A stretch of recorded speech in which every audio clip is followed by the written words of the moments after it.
જય હો, જય હો. જીવનની સાચી શીખ. જે તમને નથી સમજતું એની પાછળ દોડવાનું છોડી દો. તમારી કિંમત તમને ખબર હોવી જોઈએ. જીવનમાં બે વસ્તુ કામ આવે, એક અકલ અને બીજી હિંમત. બાકી બધું ફાલતું.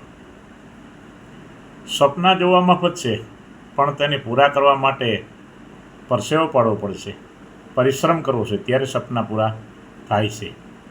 જે ગયું તે ગયું, જે છે તેને જીવી લો. જે ગયું તે ગયું, જે છે તેને જીવી લો. જીવનમાં આંસુ નહીં, હાસ્ય હોવું જરૂરી. જીવનમાં આંસુ નહીં, હાસ્ય ભેગું કરો અને આનંદથી જીવી લો. સાચું બોલવાની હિંમત રાખો. ખોટું સાંભળવાની આદત લોકોને પડી જશે. સાચું બોલવાની હિંમત રાખો. ખોટું સાંભળવાની લોકોને આદત પડી ગઈ છે. તમારી જાતને એટલી મજબૂત બનાવો કે દુનિયા તમારી સામે ઝૂકે. તમારી જાતને એટલી મજબૂત બનાવો કે દુનિયા તમારી સામે ઝૂકે, નહીં કે તમે દુનિયાની સામે ઝૂકો. જય હો, જય હો.